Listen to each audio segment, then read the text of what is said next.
Olá! Boa noite todo mundo. Nós vamos começar agora mais uma live, dessa vez super especial. A gente está comemorando 2 anos da coleção.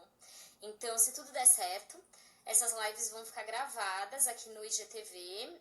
Estou me organizando para isso, espero que eu consiga, porque eu sei que esse horário, das 7h30 principalmente, não é o melhor horário para todo mundo.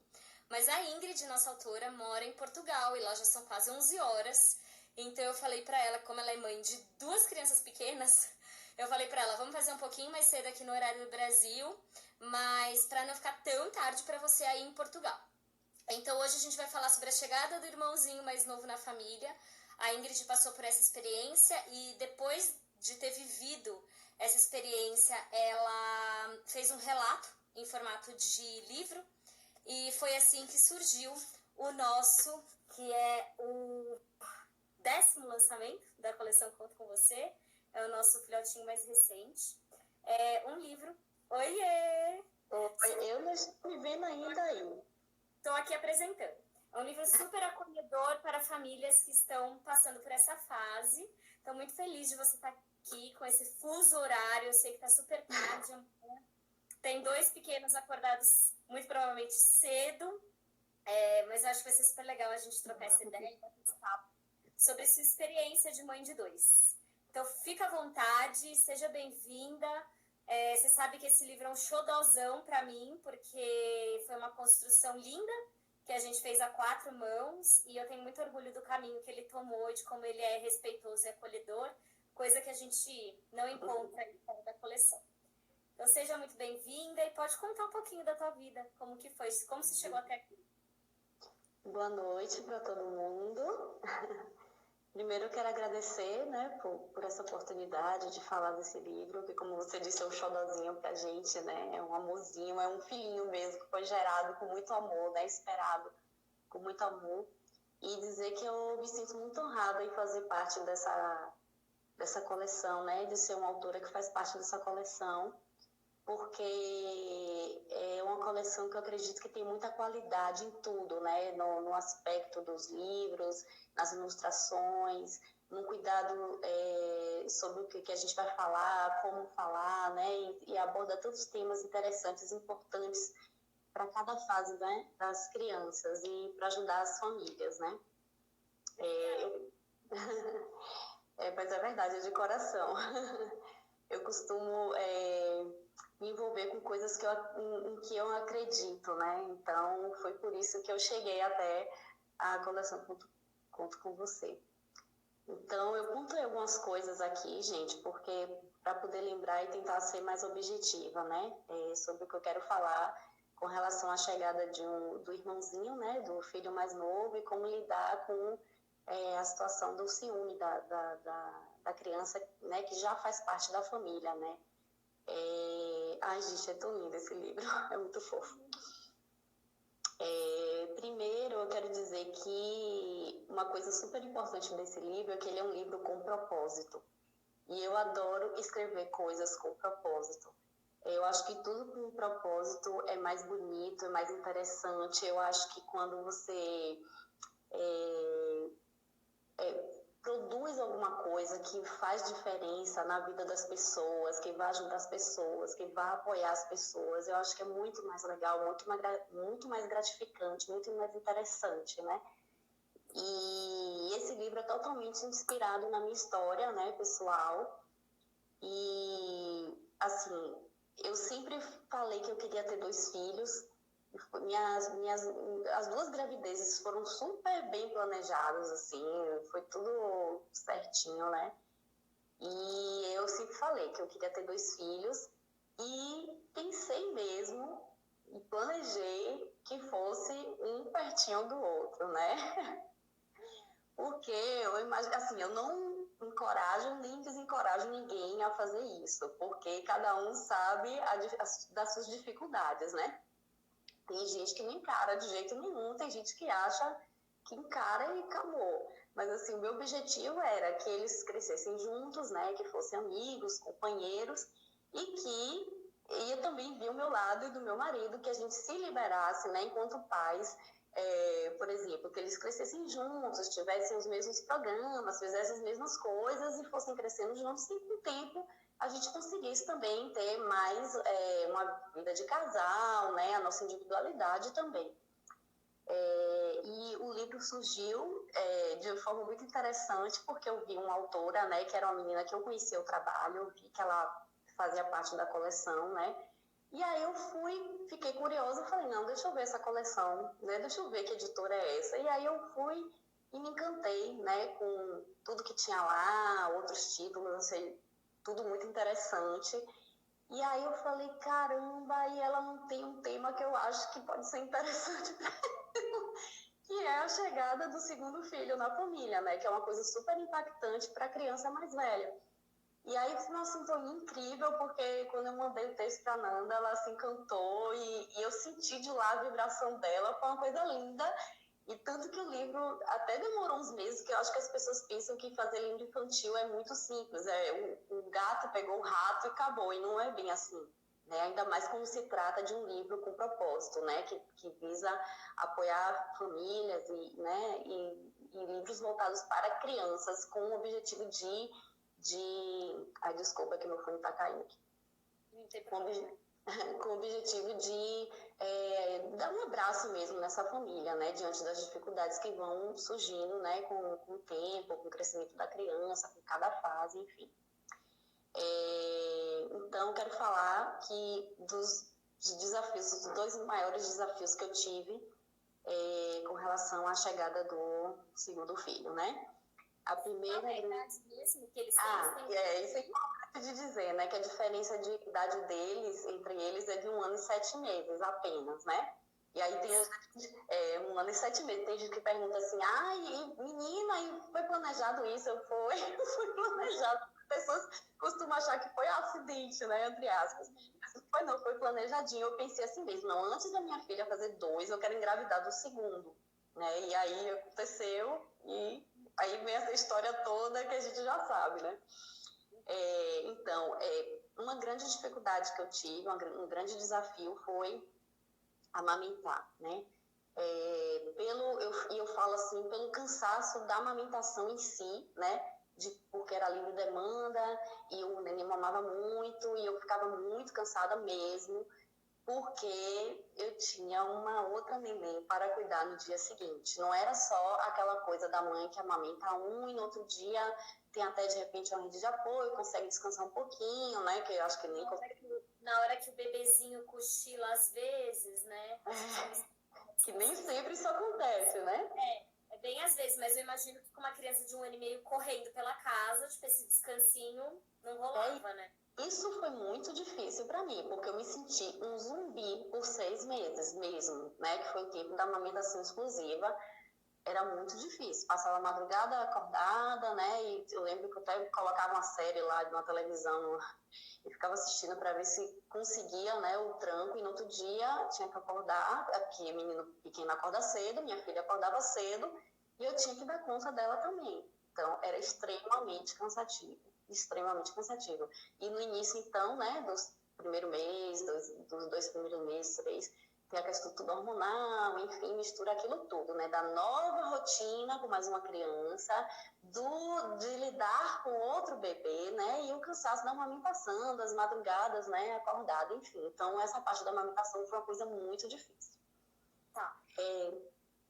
Desculpa, você quer falar alguma coisa ou não? Tá. E a outra coisa que foi muito difícil para mim foi suportar a rejeição da minha filha. Como ela sentia muito ciúme, a reação dela, além de fazer umas birrinhas e ter uns comportamentos que não eram assim habituais, né? Ela me rejeitou muito no início, muito mesmo. E isso doía demais, demais, demais, porque eu me sentia assim, às vezes, eu sentia culpa, normal, né? Nasce uma mãe, nasce uma culpa, né? Eu sentia muita culpa, eu ficava, meu Deus, eu não tô sendo a mãe da minha filha, né? Eu não tô conseguindo ser a mãe da minha filha. Porque por mais que eu me esforçasse, né, para ter um tempo com ela, e era uma investida, assim, que eu não podia forçar a barra, mas era uma coisa que eu tentava sempre, mas nem sempre era bem sucedido. Então, assim, às vezes eu tentava e ela me rejeitava e preferia ficar com o pai, E aí teve um tempo que a gente viajou, foi até para casa da minha sogra, e aí ela preferia ficar com a avó, preferia ficar com o avô, menos com a mãe. Isso foi muito difícil, muito. E assim, foi um processo, né? Foram, né, alguns meses e tal. E acho que tudo melhorou mesmo quando o bebê fez 6 meses. Porque já não era amamentação exclusiva, já podia ter alguém que me ajudasse a alimentar ele. Ele já tinha um pouquinho mais de autonomia, já sentava, já fazia umas coisinhas, já brincava um pouco mais sozinho. Então, isso ajudou bastante, né? A partir dos 6 meses foi que eu comecei a ficar mais tranquila, né? Comecei a ficar, conseguir brincar mais com minha filha, voltar a fazer algumas atividades, né? Com ela que eu não estava conseguindo, né? Mas aí como que você lidava com isso? Você falou da parte da rejeição, mas e os sentimentos da sua filha também? Vocês estavam trabalhando como isso com ela? Assim, porque é muito pequenininha, né? Menos de 2 anos. A minha é um outro bebê, né? É. Porque daí quando ele fez 2 meses que ela tava com 2 anos, né? Sim, sim. Mas você sentia que ela tava compreendendo alguma coisa? Como que tava? Não, ela, assim, ela realmente, pela idade, né? Que é isso que a mãe tem que entender, a imaturidade da criança, né? Ela não entendia muito o que estava acontecendo, porque ela era única e eu era muito grudada com ela, porque imagine que eu deixei de trabalhar fora para ficar com ela. Então, até o irmão nascer, eu era só dela e ela era só minha. Até os 8 meses de idade, ela cochilava quase a tarde toda deitada em cima de mim. Aí imagine o que é, né, para a criança que está assim com a mãe, nesse nível de intimidade e interação, que praticamente só eu fazia tudo com ela, né, o dia todo, ninguém dava banho, ninguém dava comida, era tudo comigo. Eu, assim, desculpa. Opa, acho que tá... Tá. Deu uma travadinha. Espero que volte. Poxa. Eu tô te vendo normal e ouvindo. Tá, então pode continuar. Pra mim travou aqui, mas pode continuar que eu tô te ouvindo. Tá bem. Então, eu imagino que ela não entendeu muito, porque que até então ela era tipo, a rainha da casa, né? O amorzinho de todo mundo, e de repente chega uma outra criança e começa a dividir o espaço com ela, né? Então, é uma coisa que os pais têm que ter calma mesmo, né? E assim, é um processo. Ela, com o tempo, ela vai começando a entender, aos pouquinhos ela vai começando a entender, vai acostumando com a ideia, né? E aí tem até a ver com uma coisa que eu quero falar mais à frente, né, sobre isso. Algumas dicas que eu dou, né, com relação a como lidar com essa situação, é não responsabilizar o filho mais velho, né, a questão assim de, ter que cuidar do irmão, né, porque no caso minha filha não era uma segunda mãezinha do irmão, né, ela era uma criança muito pequena ainda. E assim, embora tivessem me orientado até, né, eu tinha amigas que tinham tido filhos assim com a diferença pouca de idade, né, de um para o outro, e que me orientaram assim, não, leva ela para ajudar a fazer não sei o quê, a trocar fraldinha, a dar banho, a fazer não sei o quê. Eu fiquei pensando aqui, eu falei, gente, coitada, ela já, né, já tá com ciúme. Aí chega uma outra criança que toma o espaço dela ali, divide a atenção do pai e da mãe, que era tudo para ela. Ela ainda tem que cuidar do irmão também, né? Eu não achei justo com ela. Pode falar. E a responsabilidade, na verdade, ela deve ser dos adultos, claro. Né? Por mais que elas sejam convidadas para participar de algum momento da rotina, imagina então que na hora de trocar a fralda, por exemplo, essa criança possa pegar uma fralda, trazer, ou abrir o pacote de lencinho ou de algodão, por mais que ela possa participar, né, a responsabilidade ela precisa ser do adulto, né? Então a gente não pode transferir, mesmo que no seu caso a diferença era de 1 ano e meio de idade, mesmo que seja uma diferença maior de 7, 8 anos, né? Que a criança já tenha mais maturidade para fazer algumas tarefas, essas tarefas elas continuam sendo de responsabilidade dos adultos, né? Então a gente não pode misturar, até porque mesmo uma criança mais velha, de 7, 8 anos, às vezes ainda está nessa simbiose muito grande com os pais e também vai sentir o impacto da nova rotina, vai sentir ciúmes. Então a gente tem que acolher, na verdade o acolhimento do sentimento ele vai ser necessário independente da idade da criança, né? Porque, na verdade, vai ser uma adaptação para toda a família, né? Mesmo para os avós, que antes eram avós de um neto só e agora vão também ser avós de um neto, e para o pai também, né? Que também vai ter que começar a, enfim, dividir a atenção, e acho que todo mundo vai sentir, né, essa alteração na rotina. E a gente tem que entender que a responsabilidade por tudo isso não é da criança, né? Então, eu nunca fiz isso com ela, porque quando me aconselharam a fazer, eu achei absurdo, né? Apesar de nem ter tido a experiência, que eu estava ouvindo isso de mães que tinham tido 2 filhos e tinham feito isso, né? Mas, na verdade, já descartei essa possibilidade de cara. Ela via ele tomar banho, ela via tudo, né? Mas, assim, colocá-la para me ajudar, como se ela tivesse, entre aspas, a obrigação de fazer isso, eu nunca fiz. Então, é uma dica que, para mim, ela era criança, era praticamente um bebê, e ela não tinha que fazer aquilo, ela não tinha que cumprir aquele papel, né? Eu não coloquei a minha filha nesse papel, eu achei que ia ser até cruel com ela, né? Tipo, poxa, chegou mais um, ainda tem que cuidar, né? O peso, né, que é nas costas da criança. Ingrid, eu vou fechar a sua janela e você pede autorização de novo, só porque para mim ainda tá travado. Tá e bem. acho que vai acabar ficando travado aqui. Tá bem. Tenta entrar de novo para mim, por favor, tá bom? Vou tá fechar bem. aqui. Eu não sei, até se vocês, quem tá ao vivo aqui, se vocês puderem me dizer, se vocês estão enxergando bem, se estava o vídeo para as duas, porque como eu quero deixar essa live salva, depois vai ficar a cara da Ingrid lá travada, porque na minha tela travou. Então, se vocês puderem me falar como tá para vocês, vamos ver se ela volta aqui. Vamos tentar de novo. Espero que dessa vez não trave. Pronto, voltou certinho. É que senão vai ficar, a gravação da live vai ficar com a foto travada, porque estava congelada a imagem. Bom, vamos lá. E aí, o que mais que você sentiu que foi importante nessa fase de adaptação? Tá, aí a outra dica que eu dou é a gente tentar, né, os pais tentarem alinhar um tempo exclusivo com a criança. Quando meu filho era muito bebezinho, isso ficou um pouco complicado, porque era amamentação exclusiva, ele realmente ficava muito grudado em mim. Dizem até que o menino muito grudado com a mãe, mais do que a menina, né? E a menina muito com o pai. Acho que pode até ter rolado isso, mas ele era assim. Se eu virasse o carrinho dele, se ele tivesse no carrinho, eu virasse para o outro lado, ele se desesperava, porque ele queria muito ficar grudado comigo, era uma coisa surreal. Se eu amamentasse e conversasse com alguém, ele reclamava, muito, muito pequeno reclamava, sabe? Eu não podia conversar, tinha que ser só dele e ele só meu. Então ele era muito, muito, muito grudado comigo. E aí nós adotamos uma estratégia, né, que acho que as famílias podem tentar alinhar isso, que é, por exemplo, o marido tira férias na época, né, que o filho nascer, para que o pai também participe e possa dar um apoio nessa parte, porque quando eu estava com o neném, estava amamentando, estava cuidando dele, meu marido, que também me ajudava com ele, no que era possível, pegava minha filha, às vezes, por exemplo, eu estava ocupada com o neném, ele ia dar uma voltinha com minha filha, passear, brincar com ela. Então, é importante que ela tenha esse apoio, né? Não se sinta sozinha, deslocada, né? Imagine se fica todo mundo porque só... ela não ia pra escolinha também. Não, era muito pequena e não ia ainda. Então, tipo assim, se ficasse todo mundo só em cima do bebê, imagina que ela já estava com ciúme, né? Ainda sentisse isso, que ela estava solta, que ela ia se sentir solta, totalmente solta, totalmente sozinha, né?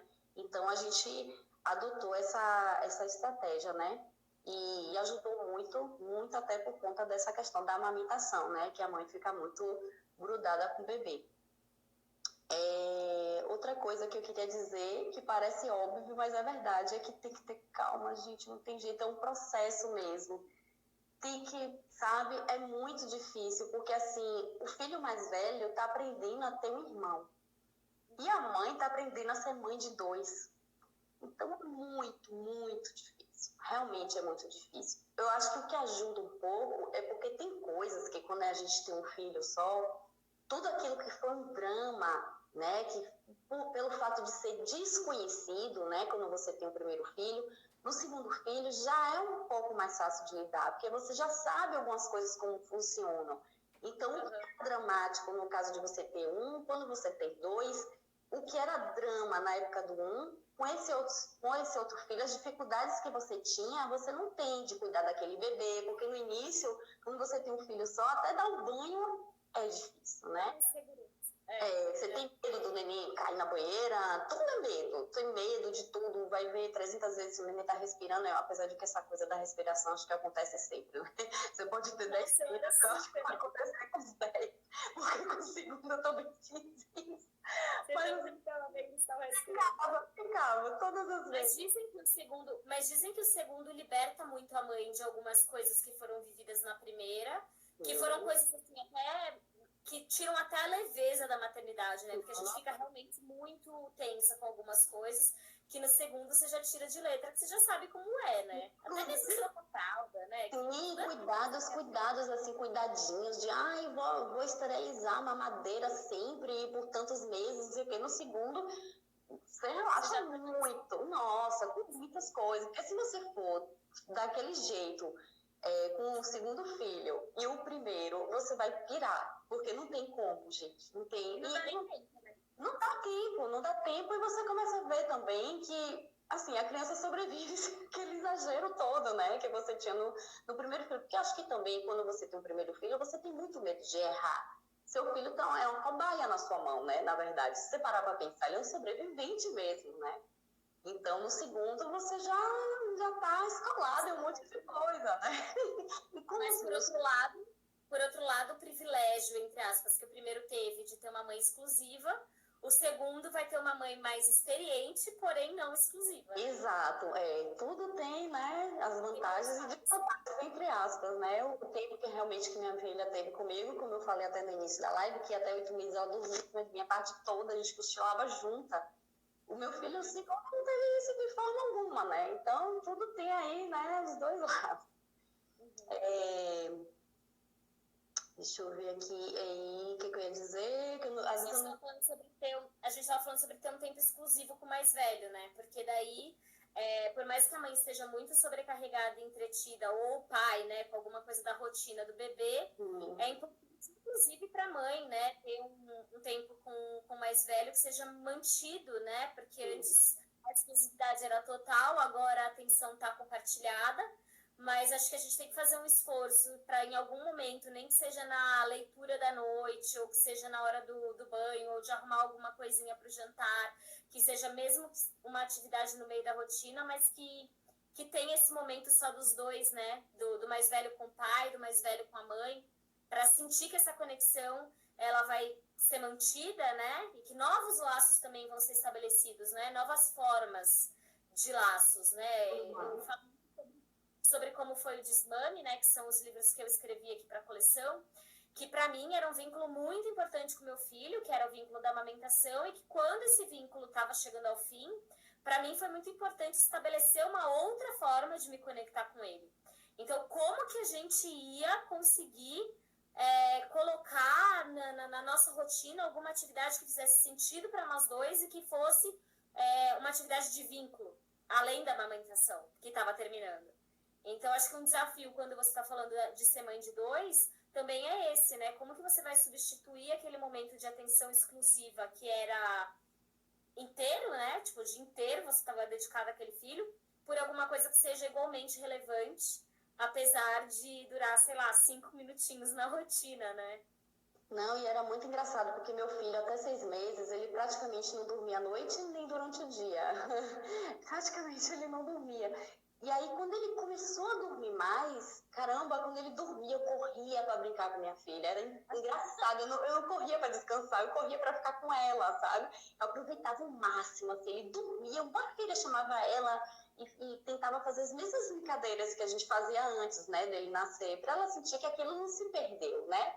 Que aquilo existia, que aquele distanciamento, entre aspas, que a gente teve, foi uma coisa temporária, né? Então eu tomei bem essa decisão, assim, não, o menino dorme, eu vou ficar com minha filha agora. Deixa eu ver aqui, que eu tô tentando não entender a minha letra, que às vezes nem eu entendo. É bizarro, mas é verdade. E com o tempo, né, foi um processo natural, assim, porque ela foi crescendo e ele também, né, foram crescendo juntinhos. E assim, a interação entre os dois começou a aumentar. Então, naturalmente, ela foi percebendo que era legal ele estar ali, sabe? Ela começou a gostar de estar com ele, começou a gostar de brincar com ele. Ela começou a ver que, de repente, o teu irmãozinho não ia ser tão mal assim, sabe? Ela começou a gostar da brincadeira. Então, é um processo natural, né? Às vezes a gente fica também forçando, querendo forçar barra, né? Querendo forçar uma situação e não é necessário. Naturalmente, isso vai acontecendo, né? Então talvez essa terceira dica aí seja para não forçar a relação entre os irmãos, né? Porque acho que essa descoberta e esse amor vai surgir espontaneamente. Porque pra gente, até dizem, né, que o pai se descobre pai quando o bebê já tá fora da barriga, e da gente, assim, do dia que a gente vê o teste, a gente já tá super, né, naquela simbiose com o bebê, já sai amando. Agora imagina para um irmãozinho, né? Quando a gente não é só por parir que eles já se amam, né? Talvez essa construção desse relacionamento demore um tempo. Então, acho que a dica seria a gente não ficar forçando. Eu acho que também isso tem uma coisa muito importante de respeito, né?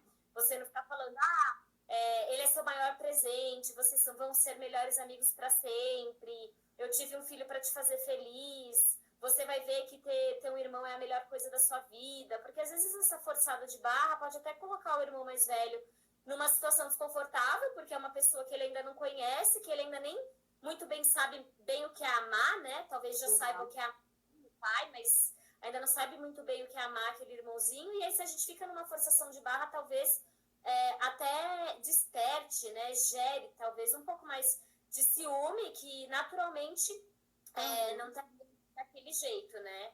Então, acho que se a gente deixar fluir a descoberta das similaridades, dos pontos, né? Até das coisas que eles não têm em comum, vai acabar acontecendo naturalmente, né? E aqui em casa é um totalmente diferente do outro. E assim, isso que e era uma outra coisa que eu ia falar, né? Que eu acho que eu já vou entrar, porque a gente acabou falando um pouquinho disso agora. Que eu acho assim, o ciúme entre irmãos vai existir em qualquer época. Eu conheço um caso de uma menina que quando nasceu o irmão tinha 18 anos, o irmão morreu de ciúme. Eu conheço um caso que o menino tinha 8 quando a irmã nasceu e ele morreu de ciúme. Então, o ciúme entre irmãos sempre vai acontecer, porque na verdade existe uma concorrênciazinha ali, né, pelo amor do pai e da mãe, pela atenção do pai e da mãe, né? Então, eu acho que isso sempre vai existir. Agora, o que acontece é que esse processo dessa interação natural vai acontecendo, né? E assim, aqui em casa, pelo menos, eles se entendem muito, os dois como família. E eles se amam muito, muito mesmo. Onde é que entra a dica nessa questão aí? Claro que irmãos vão brigar, vão ter seus conflitos, seus desentendimentos, cada um de um jeito, né? Minha filha é uma lady, meu menino é mais pimentinha, né? Totalmente diferente do outro mesmo. Eu percebi isso na maternidade, é incrível, parece mentira, mas eu percebi na maternidade. Como um mamava, o outro mamava, quando um se comportava quando mamava, como o outro se comportava, enfim. De lá, eu já percebi que eram totalmente diferentes. Mas uma coisa que eles têm muito em comum é que eles são extremamente carinhosos e companheiros. E aí onde é que entra a dica? Eu creio muito que as crianças são um reflexo do que vem em casa. Eles estão acostumados a andar sempre comigo e com o pai, somos muito unidos, falamos muito um pro outro, eu te amo, eu te amo, eu te amo, e a gente se beija, se abraça, e quando faz coisa que não deve, vem a fazer as pazes, e um pede perdão pro outro, eles vêm eu pedindo perdão pro pai, o pai pedindo perdão pra mim, e eu ensino um a pedir perdão ao outro. Então, eu acho que quando eles veem esse exemplo em casa, eles tendem a repetir, né? Eu acho que é difícil que isso não aconteça. Então, além do processo natural da interação entre eles, por conta do crescimento mesmo, e de, claro, criança quando se junta com o outro, o natural é que vão brincar mesmo, né? A gente vê isso em qualquer lugar. Chega no shopping, enquanto o outro vai brincar. Chega no parque, enquanto vai brincar. Imagine quando, né, tem uma convivência estreita no dia a dia e ainda vê dentro de casa essa questão da interação, do respeito, do perdoar, do ser carinhoso um com o outro. Eles são muito carinhosos um com o outro. São muito unidos, a ponto de minha filha já chegar em casa assim chateada mesmo, e falar assim, mamãe, eu não quero mais ir para a escola. Por que, filha, você não quer ir pra escola? Ela falou assim, porque minha coleguinha Mariana não deixa eu brincar com o Gu, e o Gu é meu predileto. Quer dizer, ela é apaixonada pelo irmão e chateada porque não podia brincar com o irmão na hora do intervalo na escola. Então você vê o nível de interação que chegou. E do jeito que ela sentia ciúme no início, é difícil até imaginar que uma hora isso vai acontecer no início, né? Porque lá no momento do turbilhão você vai ficar desesperada. Né? De forma alguma.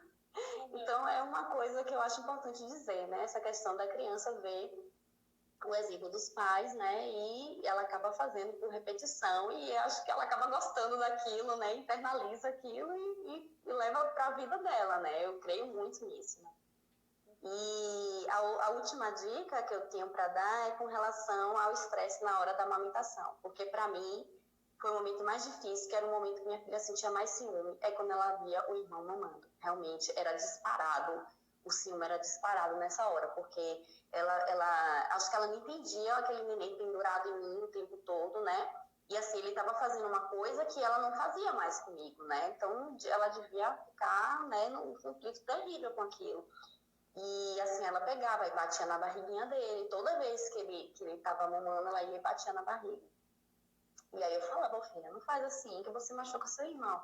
Quando eu comecei a ver que isso era uma constante, que toda vez que ele estava mamando, ela ficava naquele estresse terrível, eu comecei a chamar a atenção dela para outra coisa nesse momento, né? Então ela ia brincar com alguém, né? Eu, pai, vou amamentar, chama aí, vai brincar com ela. Ou então dava um brinquedo educativo, alguma coisa que tirasse a atenção daquele ato de amamentação. E foi assim que eu resolvi isso. E era tão forte, e isso tem até no livro, né? Uma parte do livro que é aquela parte para os pais, né?